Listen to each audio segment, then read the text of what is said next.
slow clap processor made it into this thing, so we have that. Since it doesn't look like we're going anywhere, well, we are going somewhere, alarmingly fast actually. But since we're not busy other than that, here's a couple of facts. He's not just a regular moron. He's the product of the greatest minds of a generation, working together with the express purpose of building the dumbest moron who ever lived. And you just put him in charge of the entire facility. Good, that's still working. Hey, just in case this pit isn't actually bottomless, do you think maybe you could unstrap one of those long fall boots of yours and shove me into it? Just remember to land on one foot.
Congratulations.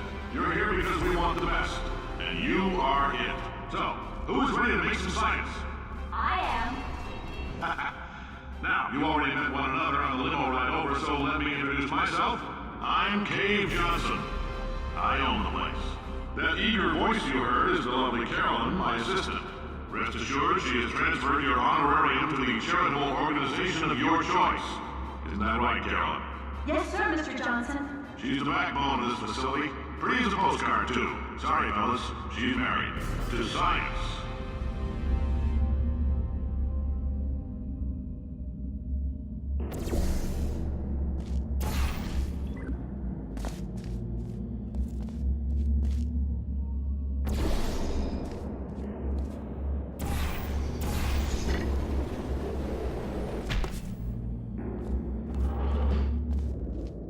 There's 1,000 tests performed every day here in our enrichment spheres. I can't personally oversee every one of them, so these pre-recorded messages will cover any questions you might have and respond to any incidents that may occur in the course of your science adventure. Your test assignment will vary depending on the manner in which you have bent the world to your will. Those of you helping us test the repulsion gel today, just follow the blue line on the floor. Those of you who volunteered to be injected with praying mantis DNA, I've got some good news and some bad news. Bad news is we're postponing those tests indefinitely. Good news is we've got a much better test for you. Fighting an army of mantis men. Pick up a rifle and follow the yellow line. You'll know when the test starts.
They say great science is built on the shoulders of giants. Not here. At Aperture, we do all our science from scratch. No hand-holding.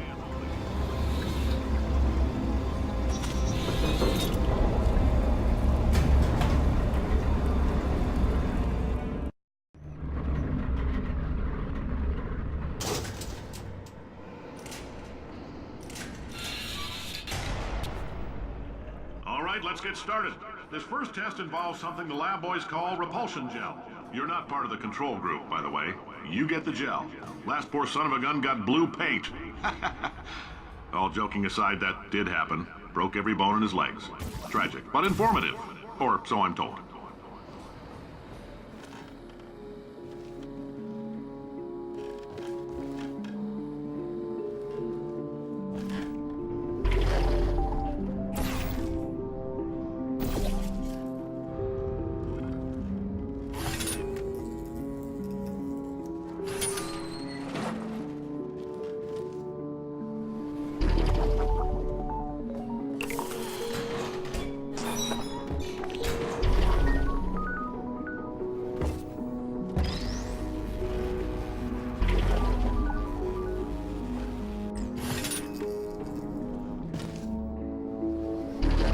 The lab boys just informed me that I should not have mentioned the control group. They're telling me I ought to stop making these pre-recorded messages. That gave me an idea. Make more pre-recorded messages. I pay the bills here, I can talk about the control group all damn day. For this next test, we put nanoparticles in the gel. In layman's terms, that's a billion little gizmos that are going to travel into your bloodstream and pump experimental genes and RNA molecules and so forth into your tumors. Now, maybe you don't have any tumors. Well, don't worry. If you sat on a folding chair in the lobby and weren't wearing lead underpants, we took care of that too.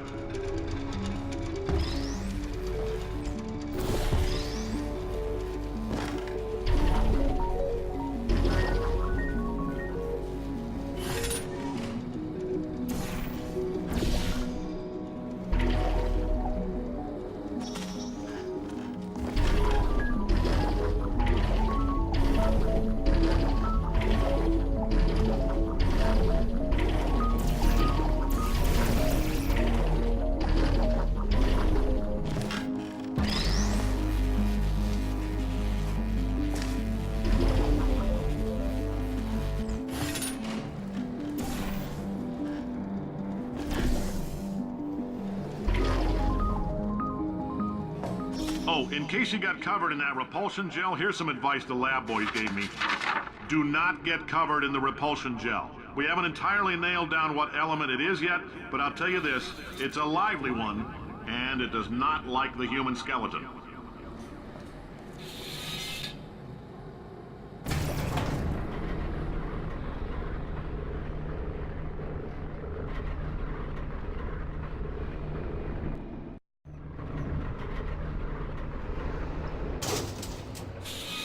All these science spheres are made of asbestos, by the way. Keeps out the rats. Let us know if you feel a shortness of breath, a persistent dry cough, or your heart stopping, because that's not part of the test. That's asbestos. Good news is the lab boys say the symptoms of asbestos poisoning show a median latency of 44.6 years. So if you're 30 or older, you're laughing. Worst case scenario, you miss out on a few rounds of canasta. Plus, you forwarded the cause of science by 3 centuries. I punch those numbers into my calculator, it makes a happy face.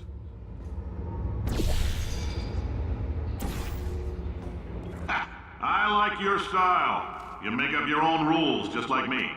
Bean Counter said I couldn't fire a man just for being in a wheelchair. Did it anyway. Ramps are expensive.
That coffee we gave you earlier had fluorescent calcium in it so we can track the neuronal activity in your brain. There's a slight chance the calcium could harden and vitrify your frontal lobe. Anyway, don't stress yourself thinking about it. I'm serious. Visualizing the scenario while under stress actually triggers the reaction.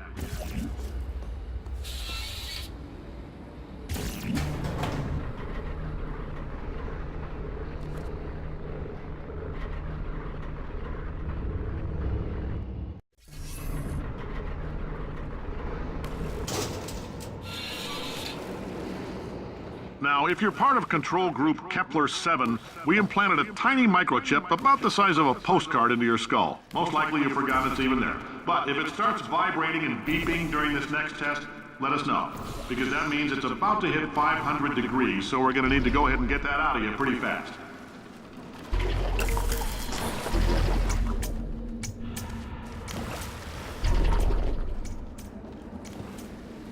I'm telling them, keep your pants on.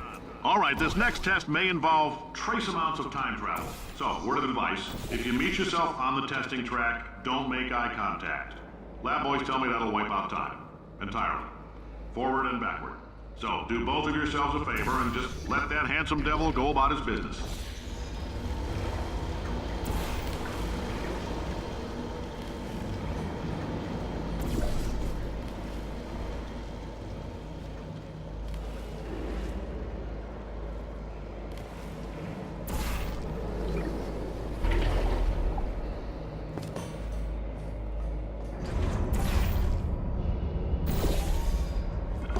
If you're hearing this, it means you're taking a long time on the catwalks between tests. The lab boys say that might be a fear reaction. I'm no psychiatrist, but coming from a bunch of eggheads who wouldn't recognize the thrill of danger if it walked up and snapped their little pink bras, that sounds like projection. They didn't fly into space, storm a beach, or bring back the gold. No, sir, we did. It's you and me against the world, son. I like your grit. Hustle could use some work, though. Now let's solve this thing.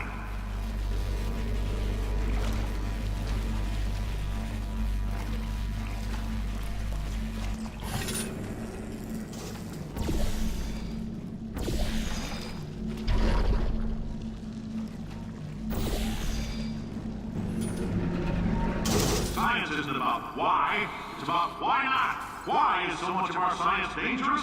Why not Mary save science if you love it so much? In fact, why not invent a special safety door that won't hit you on the butt on the way out because you are fired? Now you test subject, you're doing fine. Yes, you, box your stuff, out the front door, parking lot, car, goodbye.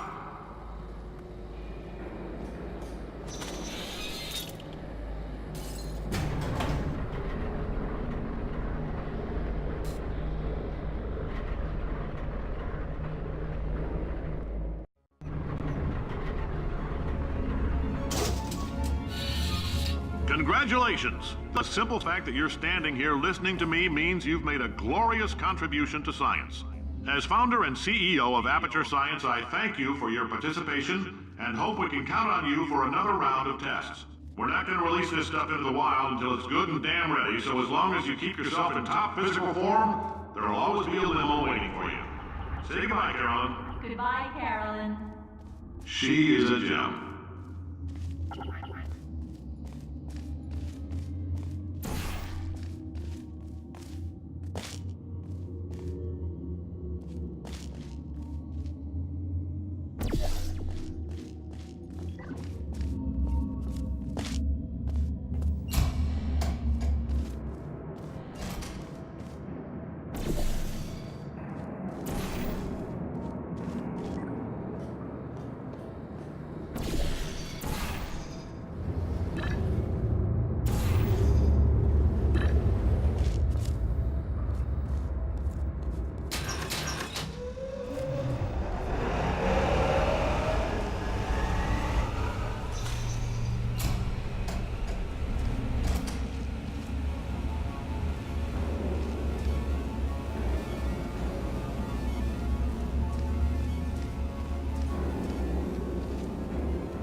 Greetings, friend. I'm Cave Johnson, CEO of Aperture Science.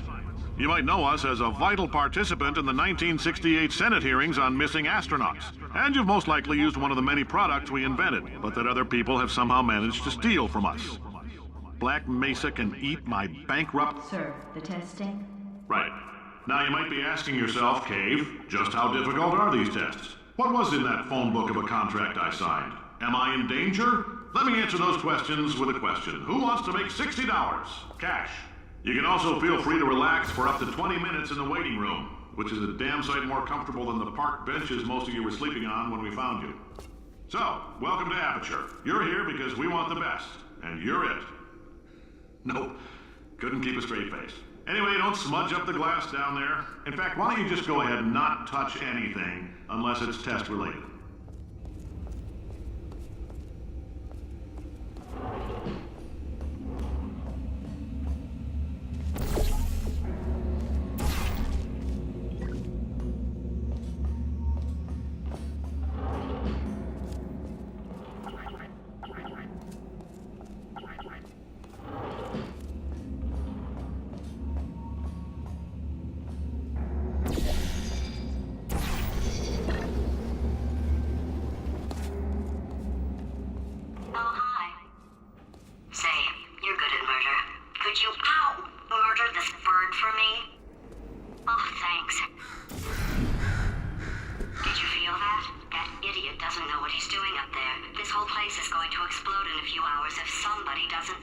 protect him. I can't move, and unless you're planning to saw your own head off and wedge it into my old body, you're going to need me to replace him. We're at an impasse. So what do you say? You carry me up to him and put me back into my body, and I stop us from blowing up and let you go. Wow, you stabbed me. What is wrong with you? Oh, do you have a multimeter? Never mind. The gun must be part magnesium. It feels like I'm outputting an extra half a volt. Keep an eye on me. I'm going to do some scheming. Here I go. Oh, where are we? How long have I been out? That extra half volt helps, but it isn't going to power miracles. If I think too hard, I'm going to fry this potato before we get a chance to burn up in the atomic fireball that little idiot is going